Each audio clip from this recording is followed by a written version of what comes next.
ये सिर्फ एक कथा नहीं रहेगी, लास्ट में एक प्रश्न उठेगा जरूर इस कथा के।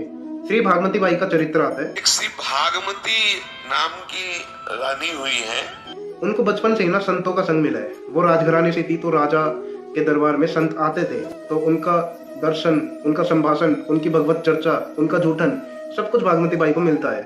इनकी माता पिता के यहाँ संत महात्माओं का आना जाना।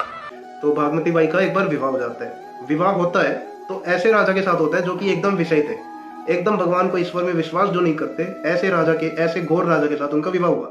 लेकिन रानी ने कभी वो रंग खुद के ऊपर चढ़ने नहीं दिया, विषय रंग, और ये भगवान की इच्छा समझ के वो सहते सहते राधा वल्लभ श्री हरिवंश, राधा वल्लभ श्री हरिवंश नाम जपती थी ओनली। एंड इस चीज से राजा बड़ा ना चिढ़ते थे कि ये क्यों इतना भगवान में विश्वास करती है, जब मैं नहीं करता तो इसको क्या हक है।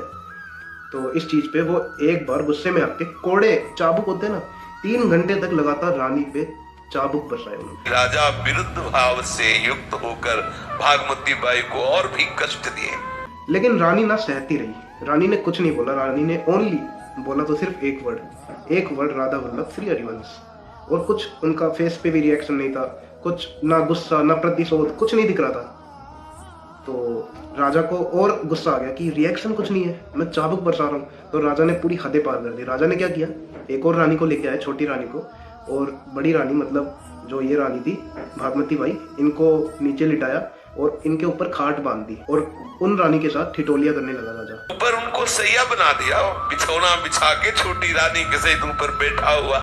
तो ये चीज देख के भगवान से राम ही गया। भगवान भी भक्त की एक तब तक परीक्षा लेते हैं, तब तक सहते हैं जब तक उसकी भक्त की महानता साबित करनी होती है भगवान को। लेकिन जब घड़ा में से पानी ऊपर निकल जाता है तो भगवान भी नहीं सहते। भगवान ने तुरंत उसका फल देते हुए ऐसे राजा रानी को, दोनों को ऐसी उल्टियां होने लगी, एक छोटी रानी और राजा, ऐसी उल्टी होने लगी। रानी की तो त्वचा एकदम गलने लग गई थी, फटने लग गई थी, जैसे अभी मर जाएगी वो, और उल्टी पे उल्टी दोनों को। क्षण में उल्टी, भयानक पीड़ा, कोई दवा काम न करे। तो वो लोग पूछते हैं सेवक से, ये क्या हो रहा है, हमें बचा लो कैसे भी।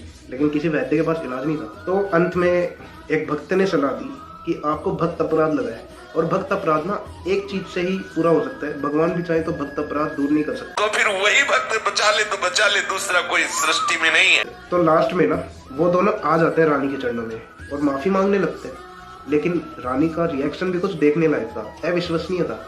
उनका कुछ प्रतिशोध नहीं था। उन्होंने सिर्फ सोचा कि ये एक संसारिक में फंसे हुए जीव है।